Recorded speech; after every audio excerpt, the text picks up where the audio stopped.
Good morning, good afternoon, and good evening. Hope everyone is doing well. I hope everyone is having a good day.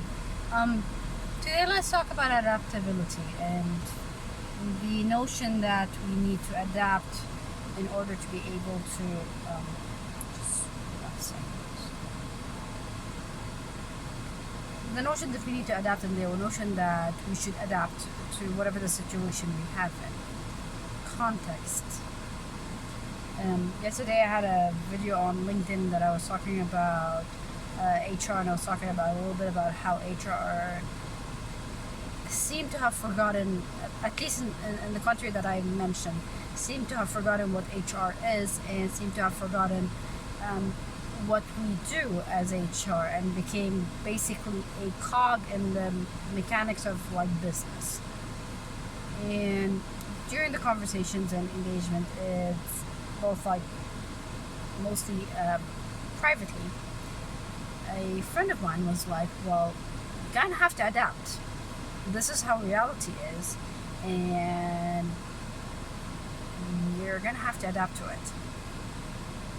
And it got me thinking that why do I have to adapt to it? I mean,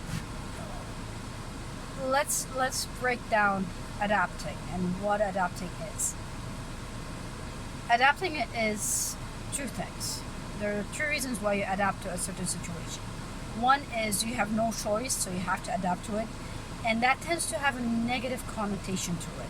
So the situation is really bad to the point where you can no longer like deal with it, and you can no longer handle it. So in order to survive, you adapt to it, to adapt to that bad situation, and it's a negative connotation to it. And then there's the adaptation, which is the positive connotation, and that is where you're used to doing something, and you realize that thought process or that thing that you used to do is not really correct, and you adapt to it. You actually improve on yourself when you adapt, and you become a better person. I'm that team. I'm team let's adapt and be positive, rather than let's just not fight it, not fight what is wrong, and just survive.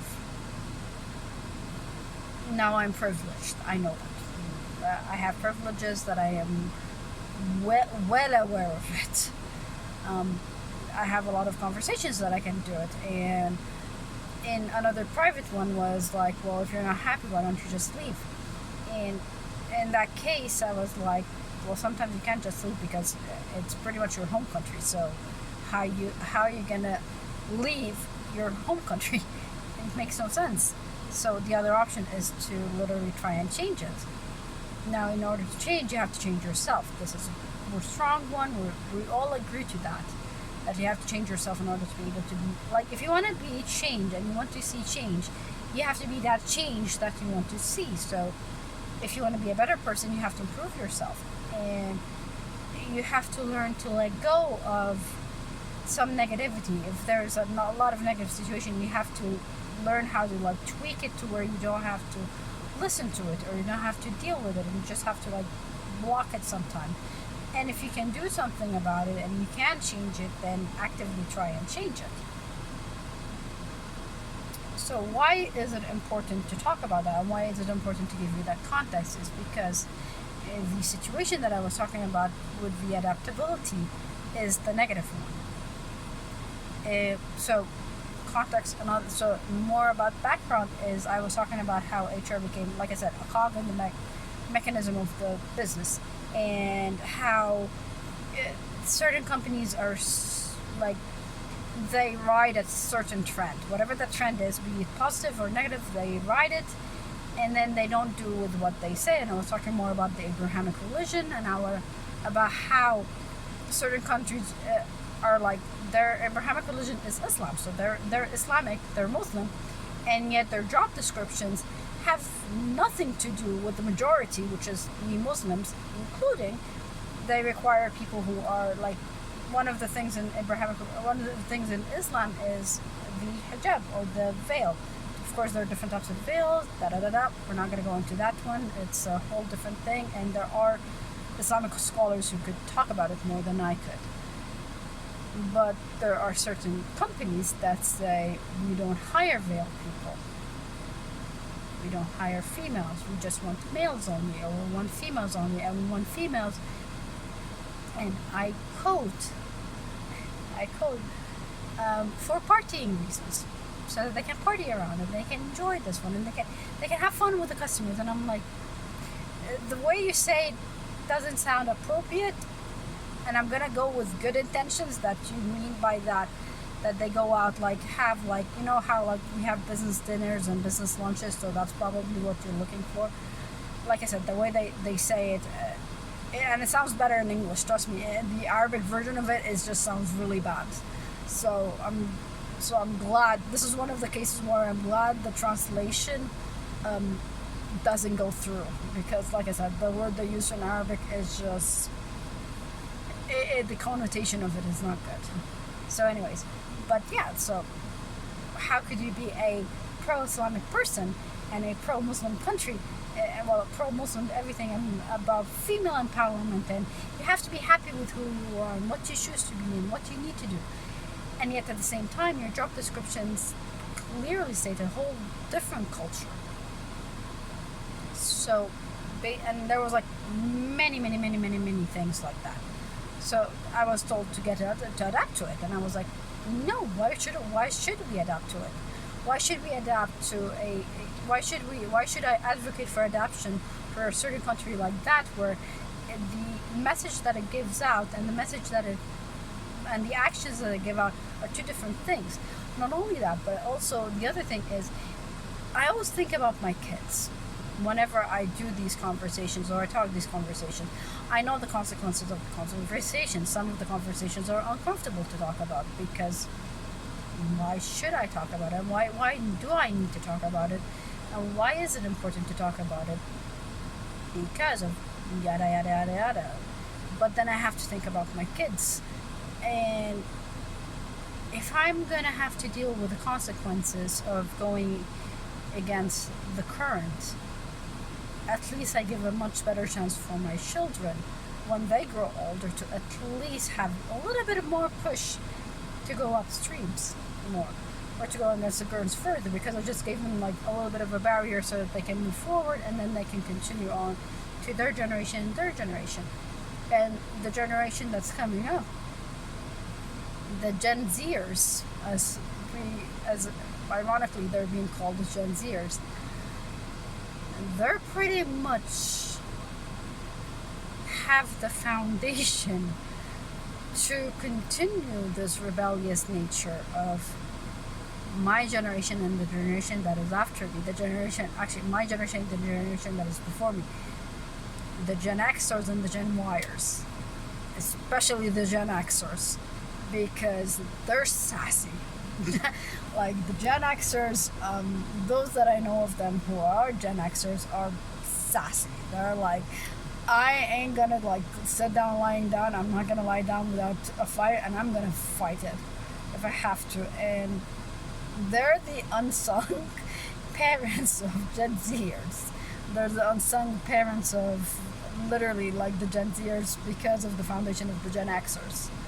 And why the Gen Zers are just so outspoken is because Gen Xers, Gen Yers pretty much had to do a lot of fighting for them, and still do a lot of fighting for them, so that when they do grow up and they start having their own children, they're like, hey, we already got this like rebellious stage moving on, let's continue it.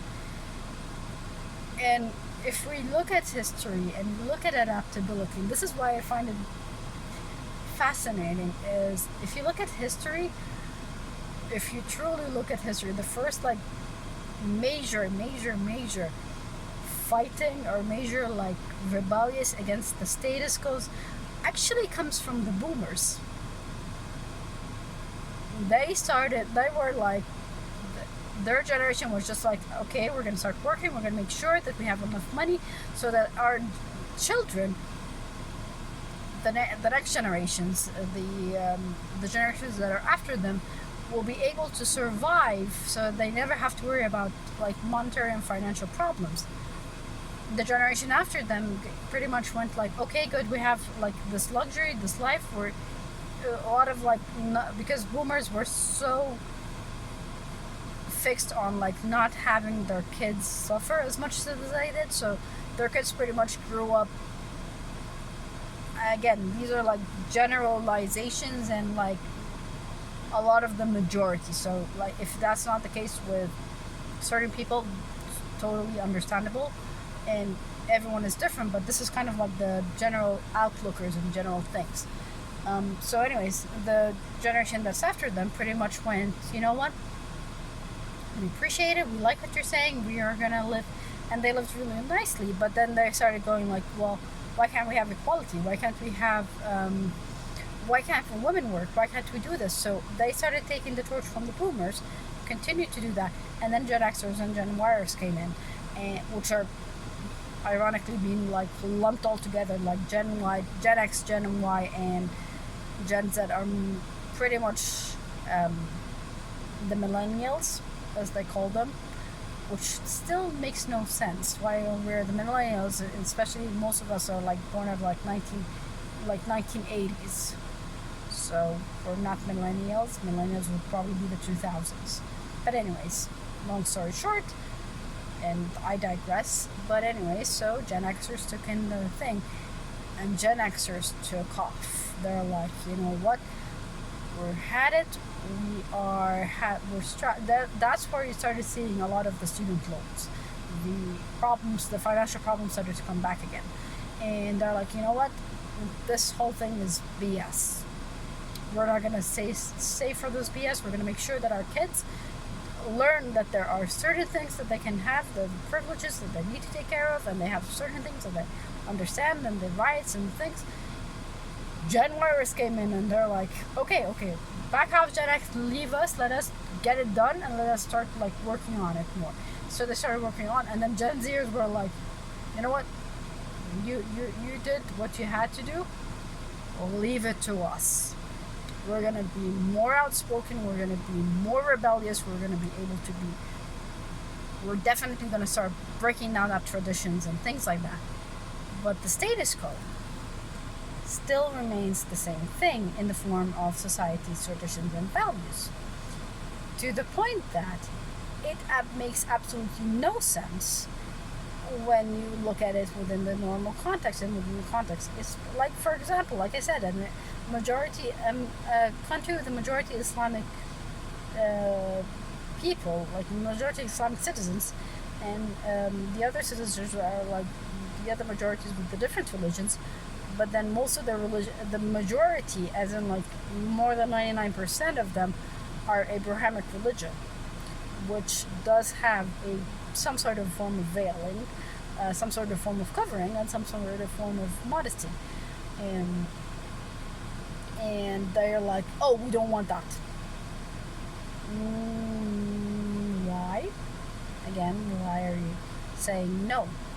Because if you're still stuck in 1930s, I mean, I can understand that, and you're still stuck in the whole idea of you're trying to be like more secular and more modernized, you're going about it the wrong way. See, being secular and modernized means appreciating and respecting every single person's choices, every single person, as long as they're not harming other people. So their choices and whatever they want to do, it's like just let them do whatever they want to do as long as they're not harming other people. So if somebody wants to veil, sure. If somebody doesn't want to veil, sure. If somebody wants to wear modesty, okay. If someone prefers not to wear modesty, fine. I mean, you're already encouraging the latter, so might as well, I don't know, throw it in for bonuses, like.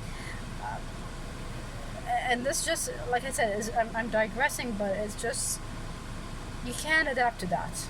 You can't say that you who have been used to like certain ways, and you've lived everywhere. Like I've traveled a lot.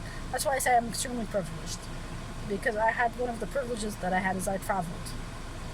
I was born in a country, traveled to a different country. Now I live in a third country, so.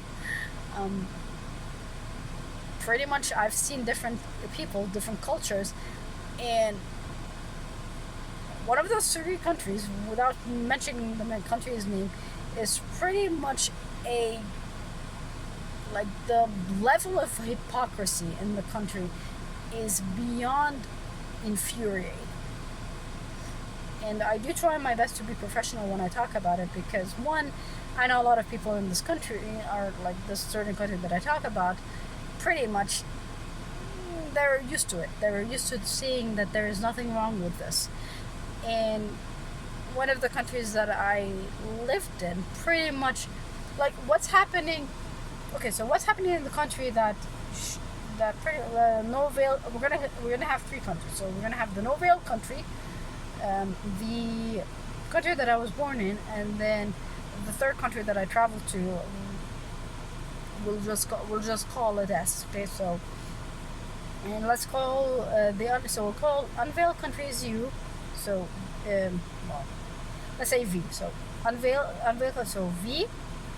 S is for the country that, like I said, it's the country that I traveled for, the third country that I traveled for, and B is the one that I that I was born in. So in B, the culture is pretty much a straight culture. Where by straight I do not mean heteronormativity and things like that. What I mean by is they're brutal honest. It's all about honesty, all about integrity, all about authenticity. They don't care if they hurt your feelings or not. Doesn't really matter. And we're gonna tell it to you as it is. We're gonna give it to you as it is. That's how it is. But at the same time, they're a collective culture, so they try as much as they can, while at the same time pretty much brutalizing and being brutally honest. At the same time, it's constructive criticism. Huge on constructive criticism. Now, S, you would expect S to be the most unmodest, like, excuse my language, but batshit crazy country. You would expect that. I mean, if you looked at the way they portray it in movies, the way they portray it in like the news, the media news, everything, this is like crazy. Like you're just gonna say people normally there are like just these crazy people, and you would be further from the further from the truth. The country is as diverse as you can get. Yes, they have a lot of problems, and if there's one problem, if I say it out loud, you're gonna know which country I'm talking about. So I'm not gonna say it, but they have a lot of problems. But at the same time, one of those problems is not how you look or how you dress or how you act. They don't care. It's like B and S don't really care. As long as you're not harming another person, they don't give a rat's ass. V, on the other hand, it's all about saving face. It's all about how you look. It's all about how you act and how you talk, and it's nothing about the content of the thing, or the content of what you create, or the quality of what you create. Oh no, it's all about how it looks like. It's all about, and this is why it's infuriating, because if you see the history of the history of V is rich. They have an extremely rich history. They have one of the most fascinating histories in the world. Hands down, greatest country that could ever be. One of the greatest country ever be. Hands down. If it wasn't for the fact that they actually do care more about how you look, and how you act, and how you wear. They're very brand oriented, materialistic, all about the looks, all about the. Even when they do the job descriptions. Okay, here's one of their job descriptions. They require an unveiled female, maximum age is 28 years old, and presentable, because I can't really say the other word, but they're saying presentable, and knows how to convince a customer. You're already painting a picture in your brain of how said person looks like. I mean, presentable. In my opinion, when I first read this one, I was like, okay, unveiled, probably a suit, and like presentable. Went to the company and was shocked, to say the least, with like the people that I met there. I mean, wonderful people. Don't get me wrong. The salespeople are beyond amazing. It's just that I was taken aback, and I was in a country where like like the way they wore stuff were just like, you would think that seeing people wearing like that all the time would make me like get used to it, and I'm used to it. But the way this certain company wore the same clothes that I'm used to seeing a lot of the times just gave me a shock, because I was like, okay, this is just way too much for me. Coming from like somebody like myself, and I was like, okay, are we sure we're like the product that you say are we sure we're talking about the product, we're not talking about something else? Because I'm getting a different vibe, a very uncomfortable vibe. And I wasn't talking about just like the salespeople, females. I was talking about like both females and males, the way they dress. Like the male suits were great. Female suits was, I mean, walking around with walking around with like a night dress would be much better than the suit that they wore. And that was their uniform, by the way. That was the company's uniform, and I was like, yeah, I'm uncomfortable now. I'm just gonna go. And then there was another company that, again, this is V country, the supposedly majority Islamic country, and they have a policy that refuses to serve for veiled people. And the person who was responsible there, we had a conversation, and the conversation was around like how I'm like, just explain to me why, and I'll get it. I mean, it's you're the owner. I'm like, you work for the owner. You guys are the owners. I don't know how it works in it, but okay, it makes sense. Whatever, your company, your rules. But again, it makes no sense to me. And then, like I said, and then it kind of just kept going and going and going and going. Like, you're seeing stuff and seeing things like that, and seeing multinational, and then seeing companies that come from abroad coming to this country, and they start adapting to this country. They starting literally getting integrated to the same concepts. And I'm sitting all like, but you're progressive. I mean, is it progressive to ask for like what sounds like common sense? Is that progressive? And then you get told, no, you need to adapt. No, I don't need to adapt. I need to think of a way to get my kids out of like the V country, because I don't want my children to be here. I mean, like literally, I don't want my children to be in this country, and V country. I don't want them to be there. And thank God, like I had the opportunity to like get away from a society like that, and very happy for that. But still, it makes me think, because here's the thing is, what's happening in V is starting to happen in different countries. Countries are starting to, and it's like it's reverting. It's basically, remember, like we used to say that history repeats itself, and seeing it happen in reality where it's repeating itself, or going back to the 30s, and we're going back to like the old like status quo. We just progressed out of that. We progressed out of like time where like there was a lot of like horrible crap happening to people. We progressed over that. I think we should have like passed that. We should have passed a lot of things. We have technology now. We have everything, and yet it seems we're reverting backwards. And then the cherry on the top, and on this rotten cake, is that when they talk about adaptability now, it has become synonymous with the negative connotation. We need to survive, to be able to adapt and survive and be able to do this. And V complains that a lot of the people that live there are moving away from them, especially the talented candidates.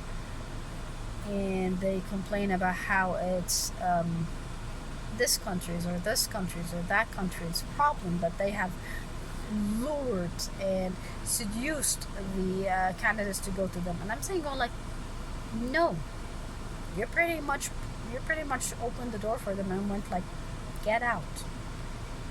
It's not their fault that they left. It's your fault for being a toxic country. With all due respect for V, but you're a toxic country. You're a country that pretty much does not love its citizens, does not care for its citizens, does not even... You're trying so badly to be like other countries, especially more successful countries, and you're taking the worst of that country, of that successful country, taking the very worst of it, and you're trying to apply it to yourself so that on the surface it looks like you're being progressive and you're being empowering and you're being like this great thing, but in the end you're being a crappy country.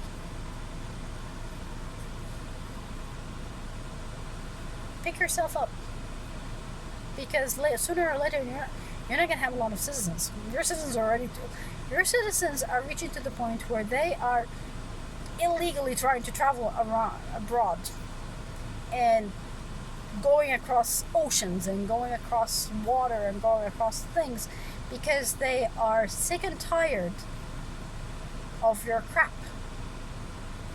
For lack of better word, I'm sorry for the harshness, especially for those people who straight away knew what country I was talking about. It ain't fair. What you're doing is exactly, you're literally telling to the best candidates you have, get out of the country. You're not welcome, you're not wanted, you're not needed. And then you start complaining about how everyone is leaving you. You're just like this toxic personality of a person who's extremely toxic to the point where everyone leaves them, and then they're like complaining and they're playing the victimhood of like, oh my god, I'm the victim here. No, you're not. When you have a law system that does not favor equality and does not favor the fact, and the whole thing goes around nepotism, goes around connections and things like that, you're not helping it. And then the only thing you're good at is just talking about how great you are. No, you're not. Actions speak louder than words. If you ain't got it, you ain't gotta do it. Okay? You gotta walk the walking. And the sad thing about V, the very sad thing about V is that if you look at its history, if you look at its civilizations and what happened to it in civilizations, you are in for a wonderful treat. You're gonna see how wonderful it is. And I'm not talking about like ancient times or like things like that. I'm talking about like recently. Like in modern times, they came out of like one of the worst situations the country can be put in, and they went over it. They survived a lot of things. They survived a lot of empires. And the country itself is a beautiful country. It is a wonderful country. I mean, part of you has pride of being part of that country, but then with the douchery that's going on, and again, I do apologize for my language, but with the douchery that's going on and the situation that's going on, and then you're being told to adapt to that, ain't gonna happen. You're gonna end up losing a lot of people, and then you're gonna end up blaming yourself. And you have no one else to blame but yourself. So fix it. V, you gotta fix your country. You gotta fix your country. It ain't gonna be a part of like, here's the thing is a lot of people be like, well, it's supposed to be the people on the top are supposed to be the ones to fix it. Well, when the corruption is to the point where even the people on the bottom is corrupted, you're gonna have to fix from the bottom up. Gotta work it out. Continue to do, those of you, continue to fight on. Do not adapt. This is one of those cases where you don't adapt. You try to change it, you try to do it, everything, and if you gotta survive, you gotta survive. But anyways, this is my conversation. It's been a long time. I know it's been a long one. Bye-bye.